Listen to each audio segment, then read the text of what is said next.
Hey y'all, Zelda here. This is the third of a three-part series. I believe 3 parts, unless something happens in this video that makes it longer.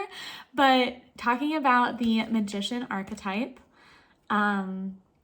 we talked a little bit about preparing the instrument. We talked about the lightning strike of inspiration. And now we're gonna go into kind of like the third idea of nonlinear experience, attention and flow state, and neurodivergence. With the magician, one thing that does resonate about this kind of like lightning strike is this like being kind of gripped by inspiration and being aware of so much outside of linear time. And part of what makes that challenging, that experience challenging, is actually like being very attuned to things that other people, that like normative culture isn't attuned to, is that like all of society is built for like certain things to be useful, and then like the things that are maybe attention gripping or that like move through are like not relevant. And this is true for a lot of artists. They're like really good at things, and like capitalism isn't interested in that. But they're useful skills. Like, it's just because our system sucks. It's not because anything else around that. They're actually like profoundly valuable.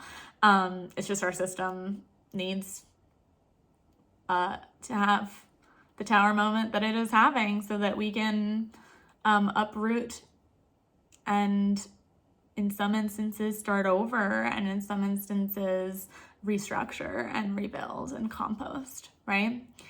Having said that, this is about like what happens when you're kind of outside that. And one of those is with perception of nonlinear time. And this is something that is so important. The magician is also associated with Mercury, and Gemini is associated with Mercury and has this like, like talkative, like multi-dynamic, like, different facets, right? It's the twins in many ways. And I'm not an astrologer, but these, when working with the archetypes, especially like the magician, it's really important to remember that we're talking about a collection of identities, being a many-faced being, right? That everyone has their own unique experience. They're prismatic is how I like to think of it. And so they have many different ways and reflections of how they show up.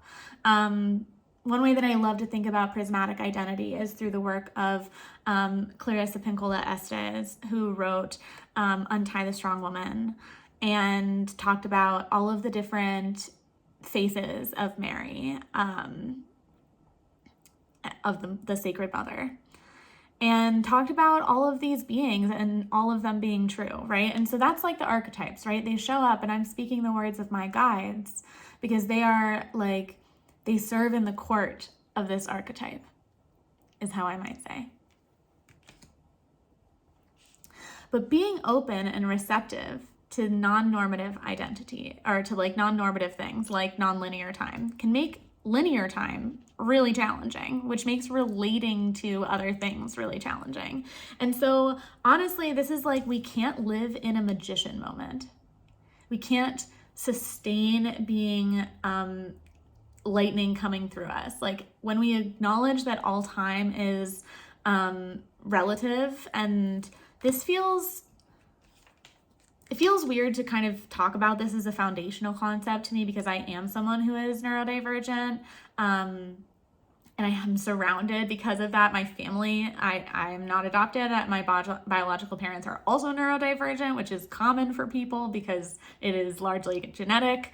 And that I also, because I love being around other NeuroQueer people, I like work as a therapist, and I communicate a lot with like my community, which is mostly queer and neurodivergent. And I forget, because those circles feel so like insular in a lot of ways and protective, that when I engage with other circles,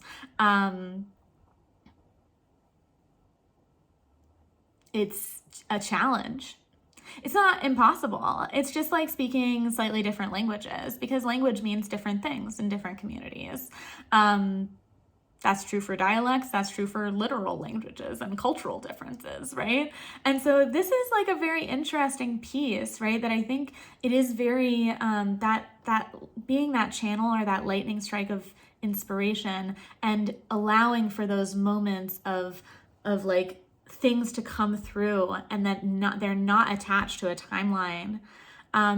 Also, like, making space for this sometimes feels like it is trusting in divine timing. That Mercury kind of energy does feel like it shifts and it's on its own timeline, and it is bringing the spirit into the moment. So for people who have ADHD, I don't know if everyone else is like this, but I was raised by two people who have different types of neurodivergences. Actually, I was raised by more than two people. Biologically, I have two direct arrows from that. One of these people who is not really time bound, not great at being on time to things. She's developed a lot over the years, but like, I'm just saying that like, that's kind of like her nature, as being a little unbound by time. And that's challenging when other people expect things. And like, I receive that as like being anxious because it like doesn't come naturally to me. But also like being in the right place at the right time. Like, this person can like run late for something, and because they're late, they like get to the airport just in time and like get bumped up, or their flight got held, and so their baggage would have been put on the wrong plane if they didn't get there just in time. Like, it's not just like being lucky, it's like trusting the process and like not resisting too much. And I think there is a lot of challenge with that. Like, there are also ways in which I think everyone has their own lessons because of their gifts, but this kind of capacity to have synergistic timing that is off rhythm with the rest of the world is really beautiful, and is true for a lot of people. And denying that also denies like their magician moments, and can, I think, like muck up people's rhythms and timing to try and like shove their rhythms and the way their system works into what consistency over work, over product oriented life of capitalism looks like, right? Late stage capitalism, it's a challenge, like producing, just think of like social media. It's like not a creative experience, but like artists have to use it to survive. So this is like an example of like the kind of like, doesn't work together. But the other piece of this is being like time blind in a way. That's what is coming to mind for me, at least in my experience. I think there's many other ways, and honestly, if you relate to this and you're like, yeah, but you didn't talk about one, of course, there are so many ways to understand this. And so I want you to know, like, I'm curious. If you're like, I don't agree with this at all, you're welcome to put that in the comments. Please be respectful with your language, but I'd love to hear other people's experience of their own timing and orientation at time that is like maybe non-linear, and how that relates to their experience of magician moments or working with the magician archetype. So moving on to like another piece, which is time blindness or like hyper focus. They're not the same, but for me, they are in communication with each other. Time blindness means that one way to explain it is not having a great concept of how much time has gone by. So like, some people have really great sense of time, almost like a great sense of direction. You like ask them what time it is and they're like, I kind of know. I know how much time has passed. They've got like a good internal clock, right? And if it's like, I'm supposed to be driving for 10 minutes, or like I put something in the stove and like I come back to it, it's like their internal clock, something's going right. And like something's going like in agreement with the structure that we have, that's like a clock that tells you how much time has passed, right? The other aspect of time blindness is that like sometimes it's not just that like there's no clock. Sometimes it's like the clock becomes like frozen sometimes, or the clock like speeds up really fast wildly, or does that randomly. Like if every hour, instead of like moving the whole hour, every hour it just like goes around. when I am in hyperfocus, which is something that happens to me. I mean, hyperfocus is an absolute magician moment, especially when I am in flow state, when I am channeling a project, when I am excited, when I'm reading, when I'm in like astral, like in meditation, kind of like visualization, when I'm honestly, even when I'm doing things that take time, like watching something that I'm super absorbed in, any of those things I could like hyper focus on, doing work, that kind of stuff. And it's like, there's no sense of time. Like, I have no idea how much time has gone by. I'm like in a adjacent time bubble where time is not happening. I'm just like absorbed in the experience of my task. And this means that I could be doing it and feel that way and look at the clock and be like, oh my gosh, only 2 minutes has passed. Or more often, I could do that and look at the clock and be like, it's been 4 hours? Like, what? Like, I've been sitting here, haven't drank any water, haven't eaten, like haven't gone to the bathroom, right? These are all things that like time blindness, and some people really relate to that. And so if you do, that feels like a magician moment where like time kind of like stops and you kind of produce a lot. There's like a channeling that comes through, and interrupting that or having to interrupt that is like, it feels like interrupting lightning. It's so disruptive. It's can be like a violent experience of like cutting something off, of like kinking a hose and there's like a lot of pressure buildup, that kind of thing.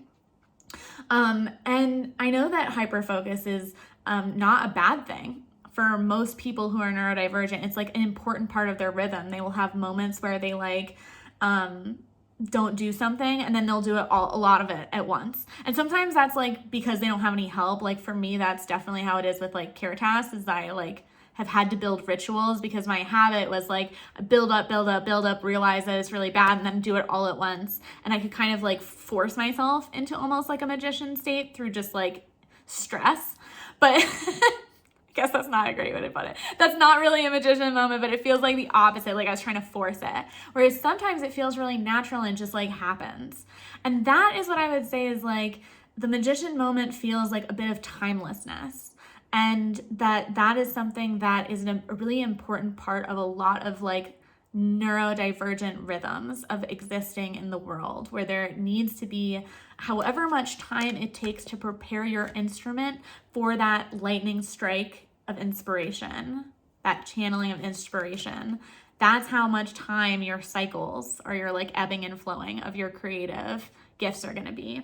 And how I think about this, right, is like, yes, of course, creating a practice, right? And then not being like shocked when you have to trust the process, right? When you have to allow for the nonlinear or like spiralic kind of time. Like that's a term that like spiral time is something that I associate with Lindsay Mack, who's one of my tarot teachers. And they talk about this kind of the nonlinear kind of cyclical spiralic nature of the tarot and of the seasons, and of many kind of overlapping ideas. And I think of that with this type of time, that like it comes, that the returning or the coming back around comes with the like the buildup and the preparation, and it doesn't go in a like a metronome.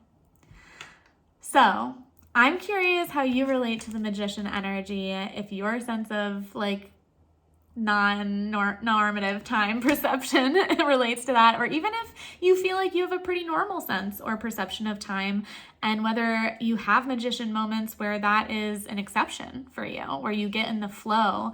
And this is like, I talk a lot about creativity because I'm an artist, I'm a therapist, but that to me is a creative process. I'm a healing artist. I love learning. I'm a student, right? But I'm first and foremost creative in the way that I move through the world. But other people are a lot more linear, and sometimes they still have this like that. I wouldn't count that out based on your profession or what tasks you do, that you might receive that like bolt of the pieces finally clicking together, or you're receiving like an idea or an aha moment, right? Maybe it's in your own healing process that you notice this. But yeah, I'm curious if that's something that you've observed in your experience. Thank you to Donovan and Ajax and the Magician Archetypes. Thank you to the beings that I've been working with, to my own guides. And thank you to you all for being present here, learning with me in this way, accompanying me on this process.